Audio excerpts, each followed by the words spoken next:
เฮลโลสวัสดีค่ะทุกคนมื้อนี้สาวรได้มาอยู่ที่วัดสินไซญารามเนาะอยู่ที่เมืองเฟืองแข่งเวียงจันทน์เด้อทุกคน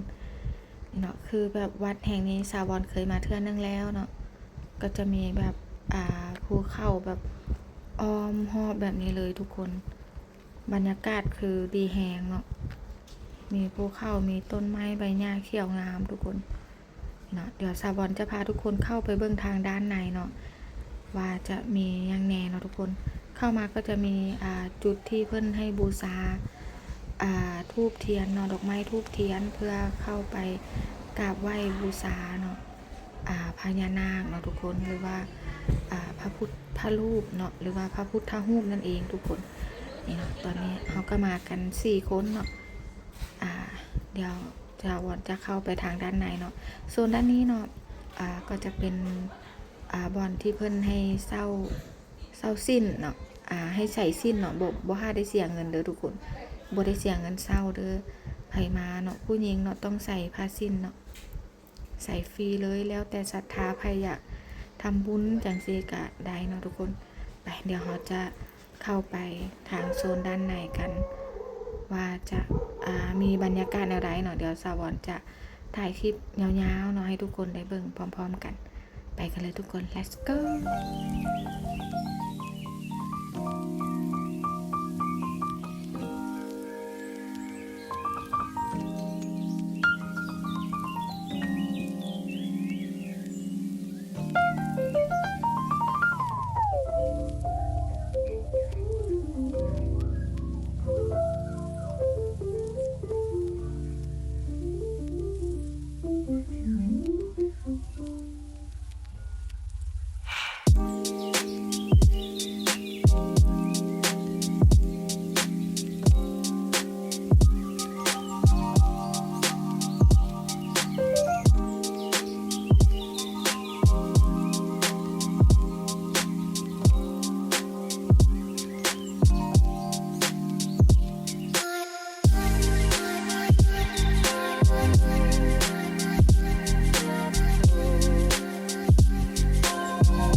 นี่เนาะทุกคนวัดเพิ่นก็กำลังก่อสร้างเนาะทุกคน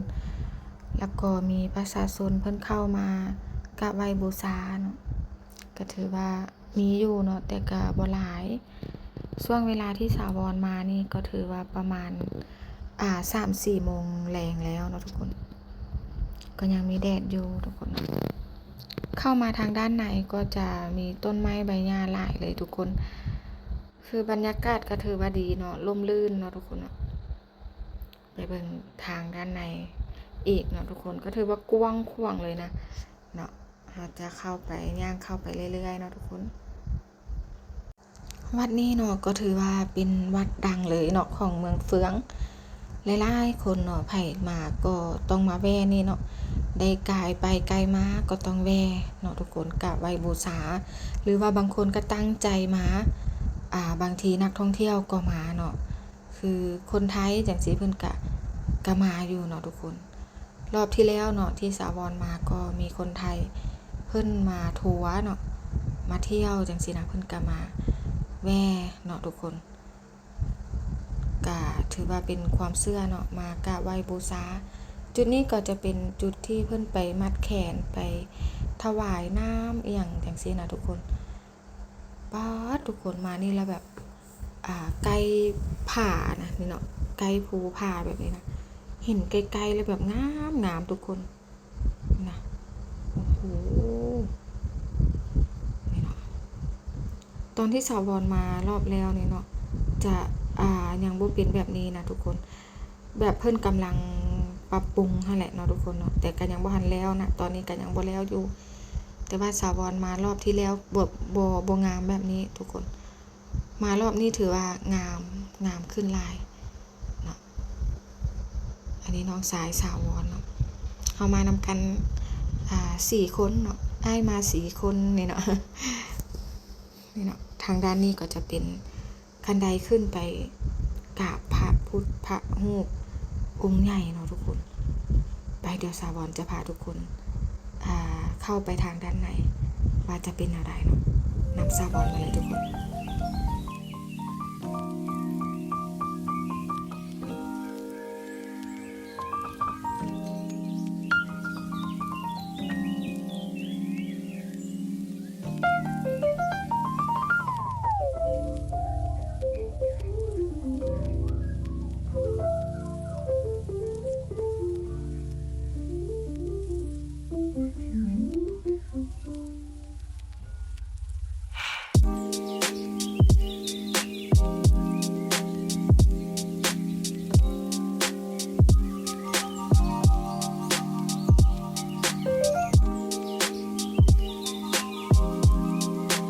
โอ้โห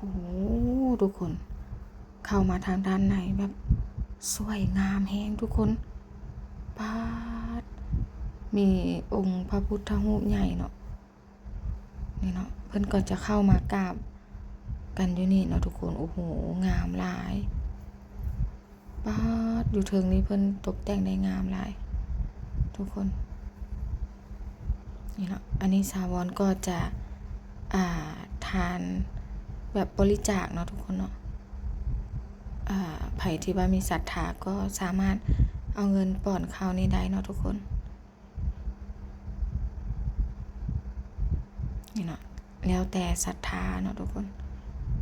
แล้วเราก็กราบเนาะคือขึ้นมาถึงนี่งามแฮงนะทุกคนนี่เนาะแต่เพิ่นก็ยังปรับปรุงบ่แล้วเนาะเพิ่นยังแต่งบ่แล้วเนาะนี่เนาะก็จะมีเครื่องมีของหลายอยู่เนาะทุกคนก็ปรับปรุงไปเรื่อยๆหั่นแหละแต่ว่านี่เนาะเฮาเบิ่งแบบนี้ก็ถือว่างามแฮงทุกคนเอ้ยสาธุเด้อเนาะงดงามอีหลีทุกคนนี่เนาะโอ้ยทุกคนเพิ่นแบบแต่งได้งามเลยนี่เนาะนี่ก็จะมีประชาชนเข้ามากราบอยู่เรื่อยๆนี่ก็คือน้องสะใภ้เนาะที่เพิ่นก็ขึ้นมากราบเนาะทุกคนก็จะใช้แบบมักเบ้งเนาะดอกไม้ธูปเทียนแหละเนาะทุกคนเพื่อมากราบไหว้บูชานี่เนาะทุกคนที่เป็นผู้หญิงเนาะก็จะได้ใส่ผ้าสิ้นเด้อทุกคนเด้อเดี๋ยวสวรรค์จะพาทุกคนเบิ่งนี่เนาะองค์พญานาคนี่เนาะทุกคนอันนี้เพิ่นใช้เงินเลยนี่นะเงินกีบเลยเป็นเงินแท้ๆที่จ่ายได้นี่นะทุกคนเพิ่นเฮ็ดเป็นนั้น แบบเป็นพญานาคเลยนี่เนาะเป็นใบพันกีบกับใบ500กีบเป็นเงินแท้ๆเลยเด้อทุกคนนี่เนาะเป็นเงินแท้เลยโหเป็นองค์พญานาคนะทุกคนป๊าดสุดยอดงดงามอีหลีเพิ่นเฮ็ดได้จังไดทุกคนนี่คือแบบเฮ็ดเป็นตัวพญานาคเลยนะเป็นองค์เลยทุกคนสององค์เนาะไปทุกคนกราบแล้วเราก็จะย่างไปต่อเนาะทุกคนก็จะมาทางนี้เนาะก็จะย่างไปเรื่อยๆทุกคนนี่เนาะมาฮอดโซนนี้เนาะเพิ่นก็จะให้ปลดเกิบเนาะแล้วเข้าไปเนาะก็จะมีตู้ให้วางเกิบสั้นวางเกิบแบบนี้เนาะก็จะถอดรองเท้าไว้บอนนี้เนาะทุกคนแล้วก็ย่างลงไปทางด้านนี้เนาะทุกคนมาเบิ่งกันว่าจะมีบรรยากาศอะไรเนาะโอ้โหทุกคนมาทางด้านนี้แบบสวยงามแฮงป๊าดแบบเพิ่นเฮ็ดได้งามหลายนี่เนาะโอ้โหทุกคนเลยเนาะป้าจุดนี้เขาจะมาแบบกราบบูชามาถวายดอกไม้หลายแห่งทุกคนเนาะโอ้อันนี้คนฮ้องว่าซันใต้บาดาลเนาะทุกคนมากราบขอพรอยู่ณจุดนี้เนาะทุกคนสวยงามแฮงนี่เนาะนี่เนาะสาวรจะถ่ายให้ทุกคนเบิ่งยาวๆไปเลยเนาะทุกคน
างโซนด้านนั้นเนาะก็จะเป็นองค์พระพุทธรูปใหญ่คือกันเนาะทุกคนแต่สาวรจะบ่ได้ย่างลงไปเด้อเนื่องจากก็ย่างมาไกลแล้วก็รู้สึกเมื่อยแหงทุกคนร้อนอีกเนาะแล้วพอดีโทรศัพท์สาวรก็ถ่ายรูปถ่ายคลิปหลายก็รู้สึกว่ามันจะเตือนแล้วเนาะก็เลยจะหยุดถ่ายแต่เพียงเท่านี้เนาะทุกคนนั่นแหละเนาะก็จะประมาณนี้เนาะก็มีภูเขาแบบงามเลยนะทุกคนเนาะจุดนี้เพื่อนก็จะให้เกลือปลาน้ำเนาะทุกคนนี่เนาะเพื่อนเลี้ยงปลาอยู่น้ำนองนี่เลยนั่นแหละทุกคนสำหรับคลิปนี้เนาะสาวรก็จะขออนุญาตจบคลิปแต่เพียงเท่านี้ฝากทุกคนกดไลค์กดแชร์กดติดตามกดซับสไครต์ให้สาวรเนี่ยเด้อเจอกันคลิปต่อไปเด้อทุกคนบ๊ายบาย